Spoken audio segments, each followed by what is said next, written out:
तो जैसे देखिए यहाँ पे जो है अपना सांद्रित अयस्क हो गया ऊपर, और सांद्रित अयस्क से हम लोग क्या करते हैं, भर्जन या निस्तापन की मदद से धातु का ऑक्साइड प्राप्त करते हैं, जो कि हमने पिछली वीडियो में देख लिया है।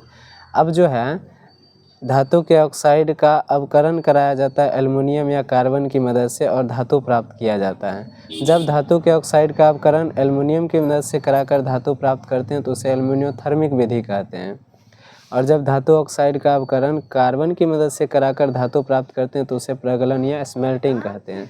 जैसे Cr2O3 जो है क्रोमियम का ऑक्साइड है, इसका एल्युमिनियम के साथ अभिक्रिया करा के हम लोग Al2O3 प्लस क्या बनाते हैं, Cr। तो ये जो धातु है जो हमें प्राप्त हुआ, देखिए धातु का ऑक्साइड है और इससे धातु प्राप्त किए किसकी मदद से, एल्युमिनियम की मदद से, तो ये हो गया एल्युमिनोथर्मिक विधि। और दूसरा कार्बन की मदद से, जैसे ZnO है और इसका कार्बन की मदद से हम लोग क्या कराएंगे अवकरण, तो हमें प्राप्त ZnO हो जाएगा ना, ऑक्साइड से धातु प्राप्त करते तो ये Zn होगा, और CO कार्बन मोनोऑक्साइड। तो इस प्रक्रिया को हम लोग क्या कहेंगे, स्मेल्टिंग या फिर प्रगलन कहेंगे। तो चलिए अब हम लोग आगे बढ़ते हैं। अब देखिए जो धातु हमें प्राप्त होते हैं उस धातु को शुद्ध करना क्या कहलाता है, शोधन। अब यहाँ पे कुछ प्रक्रिया है जिसको याद रखिएगा। जैसे मोंड विधि से किसका शोधन होता है, मोंड विधि से। तो मोंड विधि से जो है वो निकेल यानी Na का क्या होता है, शोधन किया जाता है। ऑब्जेक्टिव में कई बार पूछा इसलिए मैं इसको बता दिया हूँ। और भी विधि है, जैसे वैद्युत अपघटन से, वैद्युत अपघटन से याद रखिएगा जिंक, कॉपर, एल्युमिनियम का शोधन होता है। और वात्या भट्टी में,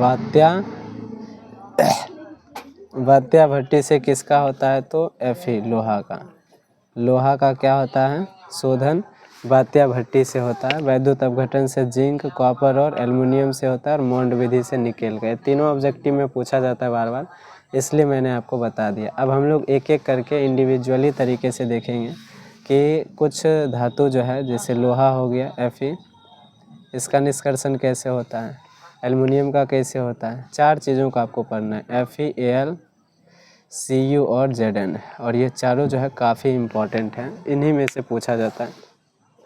ये और ये दोनों जो है 5 नंबर में पूछा जाता है, ये तीनों 5 नंबर में पूछा जाता है, और ये दो नंबर में कभी कभी पूछा जाता है। चलिए हम लोग पहले देखते हैं लोहे के निष्कर्षण को। तो सबसे पहले पूछा जाता है लोहा का प्रमुख अयस्क क्या है, तो वो है हेमाटाइट। और हेमाटाइट से ही जो है लोहे का निष्कर्षण किया जाता है। और भी इसके अयस्क हैं, मैग्नेटाइट, सिडेराइट और है आयरन पायराइट।